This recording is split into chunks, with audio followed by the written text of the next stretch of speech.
बहुजन समाज के लोगों को जल्द से जल्द तैयार हो जाना चाहिए, क्योंकि जो व्यवस्था में जो लोग बैठे हैं उनके जो पैरेलल विंग्स हैं वो भागवत कथाओं में, वो अपनी धर्म सांसदों में खूब चीख चीख के कह रहे हैं, चिल्ला चिल्ला के कह रहे हैं कि हम लोग इस भारतीय संविधान को ख़त्म कर देंगे, हम लोग जो है आरक्षण मुक्त संविधान बनाएंगे, हम लोग जो है हिंदू राष्ट्र बनाने का काम करेंगे। तो बहुजन समाज के लोगों को जो है इस बात को समझ जाना चाहिए। वो लोग तुम पे कटाक्ष कर रहे हैं, वो लोग तुम पे वार कर रहे हैं और तुम अपनी गर्दन कटवाने के लिए तैयार बैठे हो।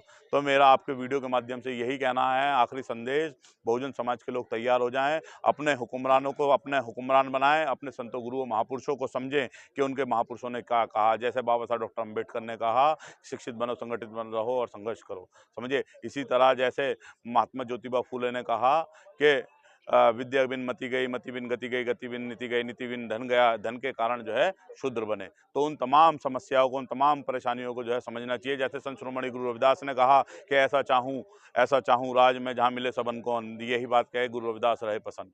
मगर ये लोग जो हैं, हमारे लोग समझ नहीं रहे हैं अपने संतों गुरुओं महापुरुषों की परिभाषा, उनके आदेश जो उन्होंने कहे अपने लोगों के लिए। अगर आप ऐसा करोगे तो समतामूलक समाज का निर्माण होगा, समतामूलक समाज का निर्माण होगा तो पूरे देश के अंदर जो है आपसी भाईचारा बनेगा और पूरे देश के अंदर खुशहाली आएगी। वो इनका जो झूठा वो बताते हैं ना, ये कौन सा अखंड भारत जो इनका झूठा अखंड भारत है, इनके आधार पे नहीं बनना, हमारा बनेगा तो स्वतंत्र, समानता, बंधुत्व और न्याय के आधार पे जो है अखंड भारत का निर्माण हो सकता है। उसी से ही दोबारा भारत जो है सोने की चिड़िया हो सकती है। जब अशोक के समय पे जब सोने की चिड़िया थी, वो सोने की चिड़िया हो सकती है। राम के समय पे सोने की चिड़िया नहीं हुई है। सोने की चिड़िया थी तो गौतम बुद्ध के समय पे भी थी, सोने की चिड़िया थी भारत तो अशोक के उस पे थी। मगर ये लोग जो है हमारा इतिहास खत्म कर रहे हैं लगातार। आज आप देख रहे हैं स्कूलों में नाथूराम, स्कूलों में जो है स्कूलों में गोडसे पढ़ाया जा रहा है। जो एक मतलब माफी वीर था, उसको जो है वीर सावरकर के नाम पे पढ़ाया जा रहा है। और जो असली में महापुरुष हैं, जिन्होंने असली में इस देश में जो है योगदान दिए, जिसमें बड़े योगदान रहा, उनको खत्म किया जा रहा है, उनके इतिहास को खत्म किया जा रहा है। बहुजन समाज के नौजवानों से मेरी अपील है कि अपने महापुरुषों को समझें, उनके कहे या उनके विचारों पर चलने का काम करें। तो इसमें कोई दो राह नहीं। घोर ब्राह्मणवादी पार्टी, घोर मनुवादी पार्टी भाजपा के निशाने पे है पूरा बहुजन समाज।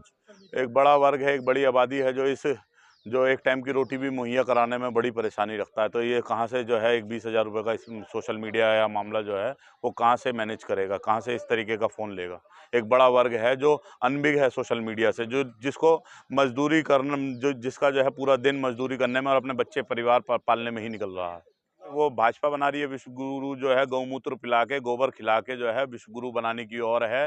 डिजिटलाइजेशन के नाम पे जो है लूट मचा रहे हैं, अपने लोगों को, अपने यारों को, अपने प्यारों को जो है भारत की संपत्ति बेचने का काम कर रहे हैं, जिसको बनाने में बहुजन समाज की बड़ी आबादी ने जो है हमेशा योगदान दिया। उसको जो है अपने यारे प्यारे मनिहारे को अडानी अंबानी को बेचने का काम कर रही है, देश को गुलाम बनाने का काम कर रही है। दोबारा जो है अडानी कंपनी जैसी लोग, अंबानी कंपनी जैसे लोग इस देश पे राज करने के लिए तैयार। ये मेरा मानना है कि विकास होता तो वो पूरा देश को दिखता है। वो आप जैसे लोग जो हैं मतलब आप जैसे लोग जो हैं लगातार पूरे 5 सालों से लगातार जीडीपी के बारे में बता रहे हैं, लगातार व्यवसाय के बारे में बता रहे हैं, लगातार बेरोजगारी के बारे में बता रहे हैं, लगातार एक वर्ग के ऊपर स्पेशली टारगेट किया जा रहा है उसके बारे में बता रहे हैं। अगर काम किया है उन्होंने तो बेरोजगारी बढ़ाने का काम किया है। अगर काम किया है उन्होंने एक स्पेशल वर्ग को टारगेट करके जो है उसको पिछाड़ने का काम किया है। अगर काम किया है उन्होंने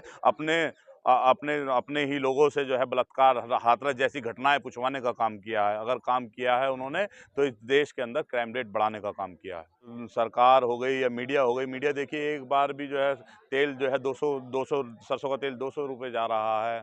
समझिए, छोटी छोटी सब्जियां जो हैं जो आसानी से मुहैया हो जाया करती थी, प्याज जो है 300 रुपये, नींबू जो है 200 रुपये 300 रुपये जा रही है।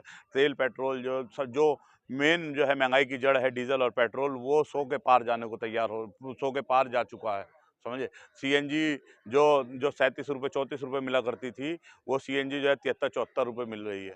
समझिए, सारा ट्रांसपोर्टेशन के आधार पे ही जो है महंगाई, जो गुड्स जो है एक दूसरे शहरों में जाते हैं। मगर वो सब चीज़ महंगी होगी तो ऑटोमेटिक सी बात है जो है महंगाई बढ़नी ही है। सरकार एक बार जो है एक शब्द बोलने के लिए तैयार नहीं है उस पर।